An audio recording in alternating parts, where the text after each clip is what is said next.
Так, ушул видеону кайра баштаймын. Ну, где она в жизни не носила золото деген темадагы. Бул жерде ким экенин түшүндүм. Айдар Абдзалиев Кундуздун көзү экен. Кундузда этот эжеси болот. Жылдыздын сиңдиси болот, то есть. И вот получается, что там разговор был о том, что канча жолу кызы өзү көйгө тийди деген сөздөрдү каныкей айтты деп ушуну азыр сүйлөштүк. Айтып берейин каяктан келди. Бул кухонный разговор болгон. Кухняда тамак жасап отурганда с чего вдруг антип айткан, проклятие, женские проклятия урубузда бар экен деп ошол мааниде мындай сүйлөшүп отуруп айтып берген. Авамынын кызы мынаныкей ажырашып кетип ушу жүрөт өзү, анан кийин дагы бирөөнүн кызы деди, ата жагыман дагы бар, апа жагыман деди. Кундуз эжем 3 жолу көйгө тийген, кызы болсо мына экинчи күйөөсү менен ажырашып отурайын деп атат. Беременная еще деди. Беременное состояниеде отуруп алып, ушундай кетем ажырашам деп атат. Азыр күнүгө истерики у нее деди. Күйөөсү жош экен, жакшы эле. Что тебя не устраивает десем, просто не хочу с ним жить, он такой вот, не нравится, разонравился, любовь прошла дегендей кылып ушинтип айтып, кызы биринчисинде жаш тийип алган дейт, по глупости. Бул экинчиси еще так вот опять хочет развестись деп айтты. Дагы калганыңар мен жөнүндө эмне деп айтты деген сурооңор болсо, пожалуйста, WhatsApp-ыма жазгыла, мен WhatsApp номер азыр коюп коемун. Кимиңерди что не устраивало. Кстати, национальность жөнүндө мен мынтип айттым.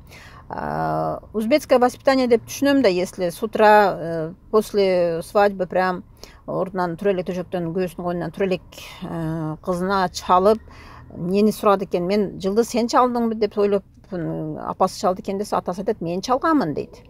Эмнени сурады экен, эмнени кызыктı экен, мен түшүнбөймүн. Но дело в том, что эти звонки не давали девочке покоя. Там да кыз тынч тирилик кыла алган жок. Кечке ушак сурайт, ушак ташыйт бул. Эмне кылды? Апаң отурду, жаттыбы? Ооруп калды, подозрение. Бөлөлөр келе турган болдубу деп уже биз чакырып атканбыз бөлөлөр. Булар үчөө тең абысындар болуп аткан. Анан келбей турган болду. Жок, алар келбей турган болду деп мен көзүмчө кайра айта берди. Эмне я устала угуп атыпчы, бир жок, акыл чыгып кетти, бүгүн иштебептир, бүгүн азыраак иште болуптур. Анан апам ооруп жатып калды. Жок, анан ковид подозрение болуптур, ошо силерден жукту деп атат, тойдон кийин жукту деп атат. Анан андай болду, анан мындай болду деген сөздөрдү мен өзүм укканда чарчап кеттим. Айттым, я забываю вообще-то дедим, сен сплетнилериң бирок күнүгө жаңы болот го депчи. Давай-ка приостановимся телефон звонокторду. Сен денең менен гана берде болуп, калган башың, оюң, көзүң только ошакта болуп атат дагы дедим. Сен бизди аралашып, бизди түшүнө алыш үчүн дедим, телефонный звонокту коюп туруш керек. Апаң менен атаң менен сөзүң түгөнбөйт экен, хотя до этого, может быть, 25 лет не наговорились, может быть, да, но есть ограничение, есть предел дедим. Уже башка семьяда кичине коюш керек. А потом она стала напрашиваться, ишке чыга берейин деп. Ишке чыкканда вообще болбой калышты, эми жатып калды вообще кучакташып, телефонда сүйлөшүп, ошол жерден көрүшүп. Качан эмне болуп койгонун билбей калып аттым. Таинственный иштериңди токтот дедим. Вот ишине дагы мешать берди. Ишинден ошентип айтышты. Одно слышит, другое говорит, делает депчи. Вот ошон үчүн. Ну, конечно, золото за это в жизни не носила, без алтын алып берип аттык. И алтынды залогко коюп, бир жерде кассада ошо ыйлап отурган экен. Но преступленияга постоянно бир нерсеге тянет деп атам го. Ошол бир нерсени чыгара берет экен. Анан чуть-чуть давай советоваться этип туруп иш кылчы, кичине ортодо сүйлөшүп туруп иш кылайлычы дедим.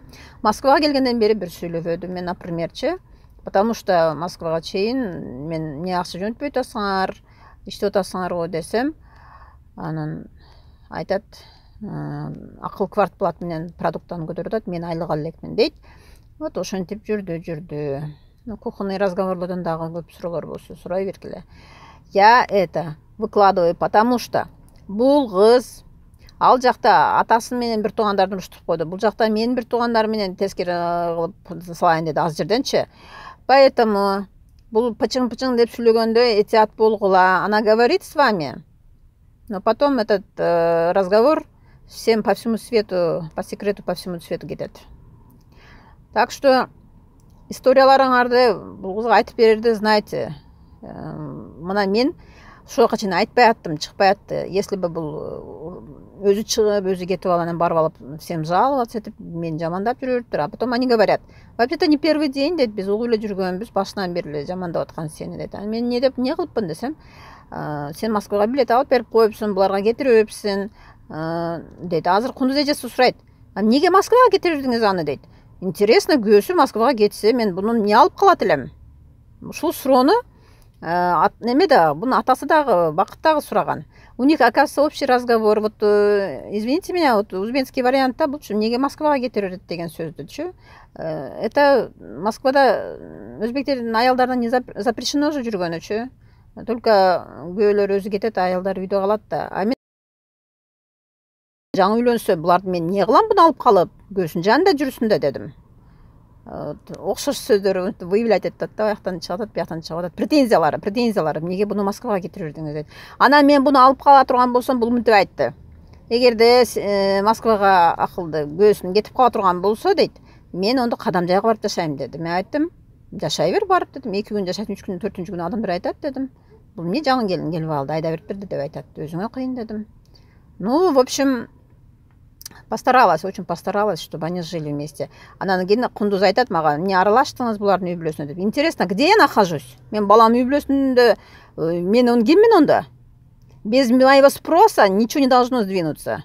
Вообще-то, без моего спроса даже мына шакекти мен атап мен 20 жыл мурда бекитип жүргөнмүн. Вот. Буну предложение кылганы бересиңер деп. Еще кичинекей балама да алып койгонмун, сөйкө шакектерин. Вообще-то мен үмүт кылып карап отурганмын. И что? Аралаштыңар деп, аралашкан, вот атасы, күнүгө атасы решает, Канзадан жөнөт, ушакчы Канзада, келиндердин ортосунда ушакчылык кылып, уруштуруп бардыгын айдап жүргөн. Келиш керек экен мен алдыма еще. Бир ушакчы жетишип атат ошомо, экинчиси мага эмне кереги бар эле. И получается, что булар, оказывается, должны управлять, не аралаштыңыз деп айтат Кундуз. Интересно. Мен кайненемби, акылга балама, же апамынбы. Наши дела, это семейные наши дела. Биздин семьяга неге аралашат? Жылдыз аралашат, жылдыздын көзү аралашат. Неге бул жерде Канекейдин атасы менен апасы аралашып, Кундуз аралашат бул жерде семьянын ичиндечи. Вот сөздөрү бирдей чыгып атат да. Анан башкалар, разумный адамдар онтип айткан жок. Жошуктагы башка разумный адамдар сиз аралашпсыз деген жок. Бул не аралашат, ояка барып да айтып атышат. Разумный адамдар ушинтип айтып атышат.